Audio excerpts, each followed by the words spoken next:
গীতা ভাগৱতকে ধৰি হিন্দু ধৰ্মীয় সকলো শাস্ত্ৰই আমাক মানৱ ধৰ্ম পালন কৰিবলৈ উপদেশ দিছে। দুখ, বিপদ, সংকট, বেয়া দিনত এজনে আনজন মানুহৰ প্ৰতি নিস্বাৰ্থভাৱে সেৱাৰ মানসিকতাৰে সহায়ৰ হাত আগবঢ়োৱা, মানসিক সহানুভূতি প্ৰদান কৰাই হ'ল মানৱ ধৰ্ম। আমাৰ শাস্ত্ৰসমূহে এই মানৱ ধৰ্ম পালনত অনুপ্ৰাণিত কৰি আহিছে। আনক সহায় কৰাটোৱেই হ'ল সৰ্বশ্ৰেষ্ঠ মানৱতাৰ লক্ষণ। বিদগ্ধ পণ্ডিত আচাৰ্য চাণক্যই মানুহক সহায় কৰাৰ এই মহান গুণৰ কেতিয়াও বিৰুদ্ধাচৰণ কৰা নাছিল।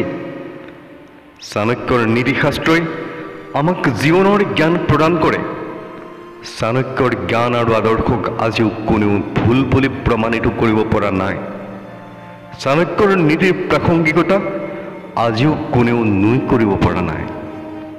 চাণক্য নিজেই ইমানেই শক্তিশালী আছিল যে তেওঁৰ জীৱনৰ কোনো জটিল পৰিস্থিতিতে হাৰ মনা নাছিল।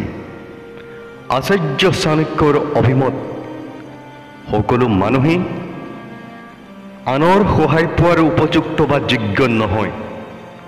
আনক সহায় কৰাটো সৰ্বশ্ৰেষ্ঠ মানৱতাৰ লক্ষণ যদিও কিছুমান মানুহক সহায় কৰিবলৈ গৈ আপুনি নিজেই নিজৰ বিপদ মাতি অনা হ'ব।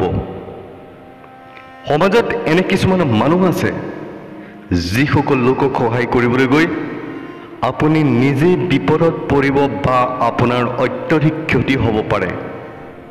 সেই আচাৰ্য চাণক্যৰ স্পষ্ট অভিমত, আপোনাৰ ভৰিত ধৰিলেও এইকেইজনক কেতিয়াও কোনো পৰিস্থিতিতে সহায় কৰিবলৈ আগবাঢ়ি নাযাব।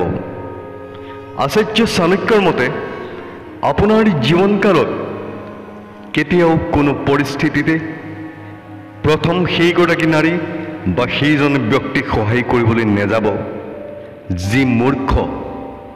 এই মূৰ্খ ব্যক্তিৰ পৰা যিমান পাৰে দূৰৈত থকাৰ প্ৰয়োজন। মূৰ্খ ব্যক্তিক আপোনাৰ পৰা যিমান পাৰে দূৰৈত ৰখা ভাল। মূৰ্খ মানুহে আপোনাক বিপদত পেলাব পাৰে।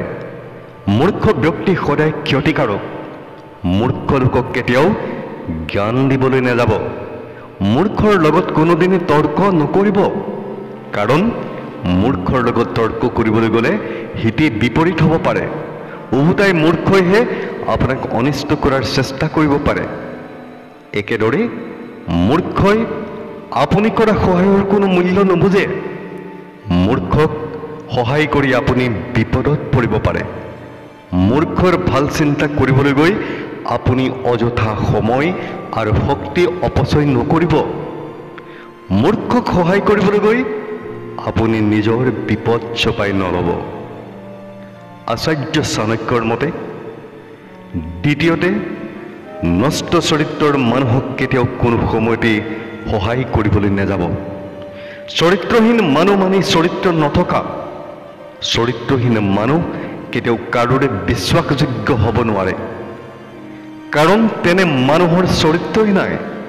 চৰিত্ৰ নথকা মানুহ সদায় বিশ্বাসঘাতক, ঠগ, প্ৰবঞ্চক, প্ৰতাৰক হয়।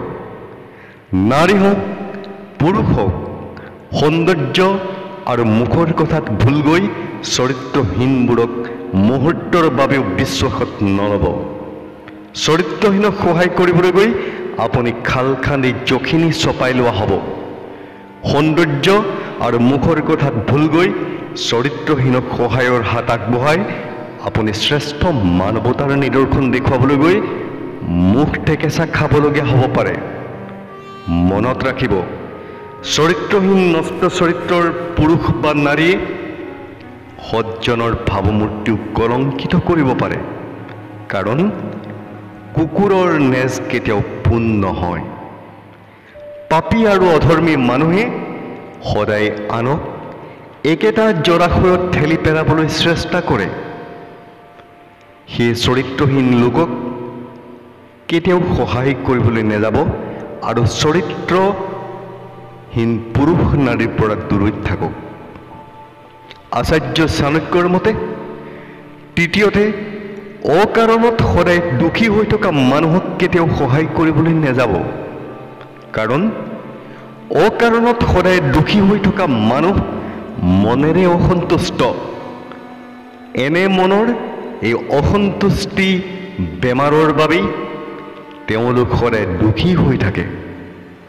নিজক আৰু নিজৰ পৰিয়ালক লৈ অসন্তুষ্ট মানুহে সদায় আনৰ উন্নতি আৰু প্ৰগতি সহ্য কৰিব নোৱাৰে, সেয়ে আনক ঈৰ্ষা কৰে। আপুনি যিমানেই উন্নতি কৰিবলৈ চেষ্টা নকৰক, এনে অসন্তুষ্ট স্বভাৱৰ অতিকে ঈৰ্ষান্বিত মানুহেই আপোনাক পিছলৈ ঠেলি পেলাবলৈ অহৰহ চেষ্টা কৰে।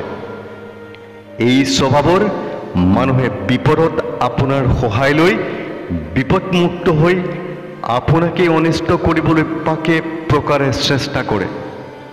আনহাতে হঠাতে ঘৰিয়ালৰ চকু পানী টুকি কান্দি কান্দি আনৰ আগত নিজৰ দুখৰ কথা কৈ আপোনাৰ সহানুভূতি সহায় আদায় কৰা মানুহ অতিকে চতুৰ।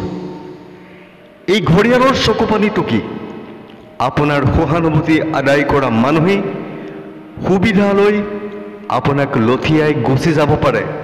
গতিকে এই শ্ৰেণীৰ মানুহক কেতিয়াও সহায় কৰিবলৈ নাযাব। ভিডিঅ'টো চোৱাৰ বাবে আপোনালৈ কৃতজ্ঞতা ভৰা ধন্যবাদ। আপোনালৈ বিনম্ৰ অনুৰোধ, আমাৰ পৰৱৰ্তী ভিডিঅ' চাবলৈ হ'লে চেনেলটো অন্ততঃ ছাবস্ক্ৰাইব কৰি ল'ব, ভিডিঅ'টো সকলোৰে মাজত শ্বেয়াৰ কৰিব, ভিডিঅ'ত লাইক আৰু কমেণ্ট কৰিবলৈ নাপাহৰিব। ধন্যবাদ।